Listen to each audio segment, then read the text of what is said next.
ఓం వసుదేవసుతం దేవం కంసచాణూరమర్దనం దేవకీ పరమానందం కృష్ణం వందే జగద్గురుం. శ్రీకృష్ణం వందే జగద్గురుం. శ్రీ రాధాకృష్ణాభ్యాం నమ. అర్జునం వందే జగదేక వీరం.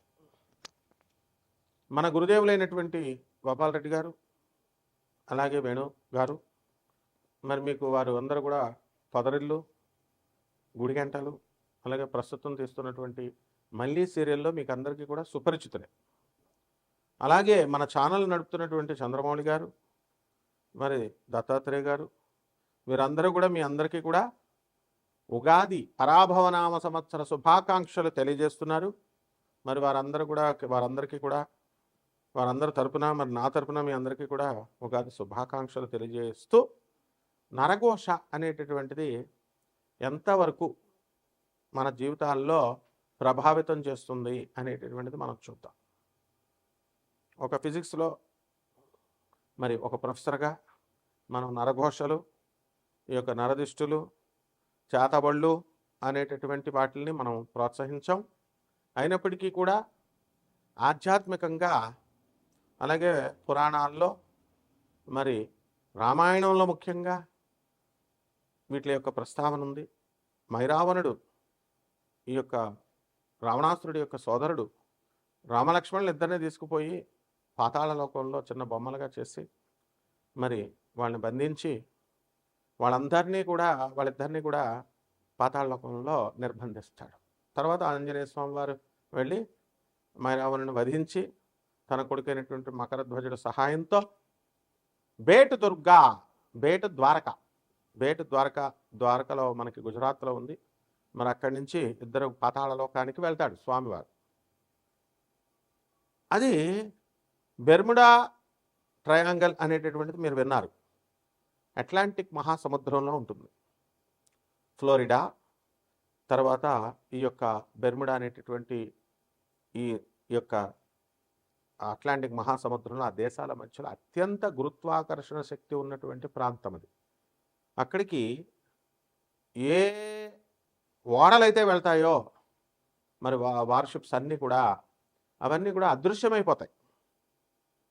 ఈ విధంగా జరుగుతున్నటువంటిది ఈ 20th సెంచరీలో కూడా మనకి ఏమిటిది అని చెప్పి దీనిపైన ఇండియన్ గవర్నమెంట్ ఒక కమిషన్ వేస్తుంది. ఇదేమిటో ఒక ఆశ్చర్యకరమైనటువంటి సంఘటన. వెళ్ళిన షిప్పులు మాయమైపోతున్నాయి. అసలు దాని గురించి మళ్ళీ పరిశోధన చేయడానికి వెళ్ళిన షిప్ కూడా తిరిగి రాలేదు. వాట్ ఈస్ దిస్ అని చెప్పినప్పుడు ఆ ప్రాంతం మీద జరిగినటువంటి రీసెర్చ్లో ఏం తెలిసిందంటే, అక్కడ గురుత్వాకర్షణ శక్తి చాలా అధికంగా ఉంటుంది. అక్కడ మ్యాగ్నెటిక్ నార్త్ పోల్ను చూపించదు కంపాస్, ఒరిజినల్ నార్త్ పోల్ను చూపిస్తుంది. వేవ్స్ కూడా ఎలా ఉంటాయంటే భయంకరంగా ఉంటాయి. సో అక్కడ వెళ్ళినటువంటి ఈ యొక్క వార్షిప్స్కి మనకి ఆ మాయమైపోవడం, ఇలాంటి సంఘటనలు అన్నీ కూడా చూసినాయి. ఇది మిస్టిక్గా, ఆశ్చర్యకరంగా మరి ఏమిటి అనేటటువంటి దాని మీద ఇంతవరకు కూడా క్లారిటీ లేదు. సైంటిఫిక్గా అన్నీ ప్రూవ్ కావు. కాబట్టి ఈ యొక్క నరఘోష అనేటటువంటిది మనకి హీరో సుమన్ గారిని మనం తీసుకున్నప్పుడు ఆయన చాలా మేధావి, చాలా మంచివారు. మరి నేను ఒక మహోగ్ర తారగా ఎదిగిపోతున్న రోజుల్లో నా పైన చేతబడి చేయించారు అని చెప్పి ఆయన తన సొంత ఇంటర్వ్యూలో ఆయన స్వయంగా చెప్పడం జరిగింది. అటువంటి మహామేధావి చెప్పినటువంటి ఆయన యొక్క మన ఇంటర్వ్యూని మనం కొట్టి పారేయలేము. మరి దీని అంతటికీ ఏమిటి అంటే నరఘోష, నరదృష్టి. వీళ్ళు ఎక్కడుంటారా నాయన అంటే మన బంధువుల్లో, మన మిత్రుల్లో, మన పక్కన ఉన్నటువంటి వాళ్ళే కాంపిటీటర్స్గా, రైవల్స్గా తీసుకుంటారు, దిష్టి పెడతారు అని ఉంటుంది. దీన్ని అదునుగా తీసుకొని పూనకాలు వచ్చేవాళ్ళు, అంజనం వేస్తామనేటటువంటి వాళ్ళు, పురోహితులు, మంత్రగాళ్ళు, ఇలా కపట బ్రాహ్మణుల, కపట జ్యోతిష్కుల, కపట మంత్రగాళ్ళంతా కూడా ఏమని చెప్తారంటే మీ బంధువుల్లోనే ఉన్నారు, మేము పేర్లు చెప్పాం, ఇట్లా ఏదో చెప్తూ ఉంటారు. సో బంధువుల మధ్య గొడవ పెట్టడం, ఇవన్నీ కూడా పేర్లు చెప్పడం వల్ల, వెల్లడించడం వల్ల. ఇవన్నీ పక్కన పెడితే నరదృష్టి అనేటటువంటి వినాయకుల వారి యొక్క ఫోటోలు వస్తున్నాయి, అందరూ ఇంటి ముందు తట్టుకుంటారు. మరి మన గురువుగారు అయినటువంటి శ్రీమాన్ నండూరి శ్రీనివాసరావు గారు కూడా ఆయన ఒక సాఫ్ట్వేర్ ఇంజనీర్గా ఉండి మరి శ్రీ వైష్ణవులై మరి సాక్షాత్తు మా గురువుగారు అయినటువంటి ఇకిరాల వేదవ్యాస గారికి బంధువులై వారు కూడా ఈ యొక్క నరఘోష, నరదృష్టి వల్ల మనందరం కూడా దాని ఎఫెక్ట్ ఉంటుంది అని చెప్పి వారి యొక్క వీడియోల్లో చెప్పడం జరిగింది. ఇవన్నీ ప్రాక్టికల్ విషయాలు. ఇక మనం విషయానికి వచ్చినట్లయితే ఇప్పుడు ఒక మనిషి ఒక కుటుంబంలో, నిరుపేద కుటుంబంలో నలుగురు దాయాదులు పెరుగుతారు. ఒక వ్యక్తి తన సొంత ఆలోచనల వల్ల కానీ, తన సొంత ప్రతిభతో కానీ, మేషరాశి వారికి మా గోపాలరెడ్డి గారు ఆశీస్సులతో, మా గురువు గారు ఆశీస్సులతో బాగుందన్నారు కాన్సెప్ట్. మరి ఏం నడిచేది జరుగుతుంది, అయినా సరే మీకు బాగుంటుంది. కారణం మా గోపాలరెడ్డి బాబా ఆశీస్సులు మీకు ఉన్నాయి. అలాగే ఈ యొక్క మేషరాశి వారికి అందరికీ కూడా మనకి గురుడు మనకి మారుతున్నాడు. 2 జూన్ 2026 సంవత్సరం నుంచి అర్ధాష్టమంలోకి వస్తున్నాడు. ఖర్చులు అధికంగా ఉంటాయి, షాపింగ్లు చేస్తూ ఉంటారు, అడిగినటువంటి వాళ్ళందరికీ కూడా క్రెడిట్ కార్డ్స్ ఇచ్చేస్తూ ఉంటారు, విందు వినోద కార్యక్రమాల్లో పాల్గొంటూ ఉంటారు. దేన్ని కూడా ఏం నడిచేది జరుగుతుందండి మేము అని అయిపోయి ఇంక మాకు లైఫ్లో ఏమవుదామో అనేటటువంటి బెంగపడే ఇదే లేదు. ఇరాన్ని తీసుకోండి మీరు, ఇరాన్ ఓడిపోతుందని తెలిసినా సరే యుద్ధం చేస్తూనే ఉంది. సుప్రీం లేకపోయినా సరే యుద్ధం చేస్తూనే ఉంది. లీడర్ లేకపోతే ఎవరిని యుద్ధం చేస్తారండి? ఆ పటిమ మేషరాశి వారికి ఉంటుంది. మీ అందరికీ కూడా నరఘోష తగిలేసి పాపం మీరందరూ ఇంకా ఎంతో ఎత్తుకు ఎదగాల్సినటువంటి సిచ్యువేషన్లో మీరు ఎదగలేకపోవడము, అలాగే అర్ధాష్టమ గురుడి యొక్క ప్రభావంతో మీరంతా కూడా డౌన్ అయిపోవడం అక్టోబర్ వరకు ఉంటుందండి 2026 సంవత్సరంలో. ఆ తర్వాత పంచమ గురుడికి వెళ్ళిన తర్వాత కాస్త శాంతి అనేటటువంటిది మీ జీవితం మీద కలుగుతూ ఉంటుంది. గురుదేవుడైనటువంటి దత్తాత్రేయ స్వామి వారి యొక్క అనుగ్రహంతో జ్ఞానాన్ని ఆర్జిస్తారు. లాభంలో ఉన్నటువంటి రాహుగ్రహ ప్రభావం వలన అత్యున్నతమైనటువంటి స్థానానికి మీరు వెళ్తారు నరఘోషలను దాటుకొని. ఆ తర్వాత డిసెంబర్ 5వ తేదీ 2026 సంవత్సరం వచ్చేసరికి మరి సస్పెన్స్ రాజ్యస్థానంలోకి వచ్చేస్తున్నాడు. అప్పుడు వృత్తిలో గొడవలు, నరఘోష అప్పుడు పనిచేస్తుందండి. డిసెంబర్ 12 తర్వాత మీరంతా అవుట్ 2026 సంవత్సరంలో. సాఫ్ట్వేర్ వాళ్ళు లే ఆఫ్లు అని చెప్పేసి ఉద్యోగాలు తీసేస్తున్న కంపెనీలు, ఎంఎన్సీస్, నరఘోష ప్రభావం అందులో డౌట్ లేదు. అలాగే మరి విదేశాల్లో పెద్ద పెద్ద ప్యాకేజీల్లో ఉద్యోగం చేస్తున్నటువంటి సీనియర్స్ డౌన్ఫాల్.